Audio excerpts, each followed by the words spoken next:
महाभारत भाग 4 व्यासदेवांचे आगमन. नमस्कार मित्रांनो, मागील भागात आपण ऐकलं आहे विचित्र वीर्याच्या अकाली मृत्यूबद्दल. आता आपण पाहूया कुरुवंशाच्या या संकटावर काय मार्ग काढला ते. हस्तिनापुरात शोककळा पसरली होती. विचित्र वीर्याच्या निधनानंतर राजवाड्यात एक विलक्षण शांतता होती. सत्यवती आपल्या कक्षात एकटीच बसून होती. तिच्या डोळ्यात अश्रू होते, पण चेहऱ्यावर चिंता स्पष्ट दिसत होती. भीष्म तिच्या कक्षात आला आणि म्हणाला, आई, मी समजू शकतो की तुम्ही किती दुःखी आहात, पण आता आपल्याला पुढचा विचार करायला हवा. राज्याला वारसदार हवा. सत्यवती दीर्घ श्वास घेतला आणि म्हणाली, पुत्रा, मला माहीत आहे, पण आता काय? काही कळत नाही. विचित्र वीर्याला कोणतीही संतता नाही. आता कुरुवंशाचा वारस कोण होणार? भीष्म क्षणभर विचार करू लागला आणि म्हणाला, आई, एक मार्ग आहे. मी माझी प्रतिज्ञा मोडून राज्य स्वीकारू शकतो. सत्यवती ताडकन उठली आणि म्हणाली, नाही, तू तुझी प्रतिज्ञा मोडू नकोस. त्यामुळे तुझ्या पित्याचा शब्द मोडेल. आपल्याला दुसरा मार्ग शोधायला हवा. तिने क्षणभर विचार केला आणि म्हणाली, भीष्मा, मला एक गोष्ट सांगायची आहे, जी मी आजपर्यंत कोणालाही सांगितली नाही. विचित्र वीर्य आणि चित्रांगद यांच्या अतिरिक्त मला अजून एक मुलगा आहे. भीष्म आश्चर्याने म्हणाला, काय? हे कसे शक्य आहे? सत्यवती म्हणाली, मी तरुण असताना पाराशर ऋषींनी माझ्यावर प्रेम केले. त्यांच्यापासून मला एक पुत्र झाला. त्याचे नाव कृष्णद्वापायन होते. तो जन्मतःच ज्ञानी होता.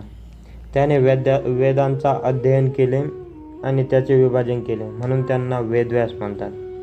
भीष्म हे ऐकून स्तब्ध झाला. सत्यवती पुढे मग म्हणाली, मी आता त्याला बोलावते. तो आपल्याला या संकटातून मार्ग दाखवेल. सत्यवतीने मनोमनच व्यासांचे स्मरण केले. क्षणार्धात एक तेजस्वी ऋषी तेथे प्रकट झाला. त्याचा चेहरा गंभीर होता. डोळ्यात अफाट ज्ञानाचे तेज होते. व्यास म्हणाले, आई, तू मला का आठवले? का बोलवले तू मला येथे? सत्यवतीने त्याला सर्व परिस्थिती समजावून सांगितली. व्यासांनी शांतपणे ऐकलं आणि मग ते म्हणाले, या समस्येवर एक उपाय आहे. नियोग पद्धतीचा अवलंब करून आपण कुरुवंशाला वारस देऊ शकतो. योग? हे कसे शक्य आहे? व्यास म्हणाले, नियोग म्हणजे एखाद्या स्त्रीला तिच्या वंशाचा वारस देण्यासाठी दुसऱ्या पुरुषांकडून संतती प्राप्त करणे. विचित्र वीर्यांच्या पत्नींना मी संतती देईन. सत्यवती आणि भीष्म यांनी मान डोलावली.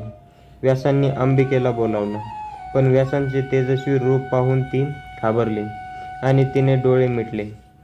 त्यामुळे तिला एक अंध पुत्र झाला. त्याचं नाव धृतराष्ट्र. नंतर अंबिकेची पाळी आली. तिने व्यासांना पाहिले आणि ती पांढरी फकट पडली. त्यामुळे तिला एक फिकट पुत्र झाला. त्याचं नाव पांडू. सत्यवतीने व्यासांना पुन्हा अंबिकेकडे जाण्यास सांगितले, पण अंबिका घाबरली आणि तिने आपल्या दासींना पाठवले. दासी निर्भयपणे व्यासाकडे गेली. त्यामुळे तिला एक बुद्धिमान पुत्र झाला. त्याचं नाव विदुर. अशा प्रकारे कुरुवंशाला 3 वारस मिळाले, धृतराष्ट्र, पांडू आणि विदुर. व्यास म्हणाले, आई, माझे कार्य संपले. मी आता जातो, पण एक लक्षात ठेव, जेव्हा कधी माझी गरज पडत तेव्हा माझी आठवण कर. मी नक्की येईल. सत्यवती आणि भीष्म यांनी व्यासांना वंदन केले. व्यास निघून गेले. भीष्म म्हणाला, मला आता कुरुवंशाचे भविष्य सुरक्षित वाटते.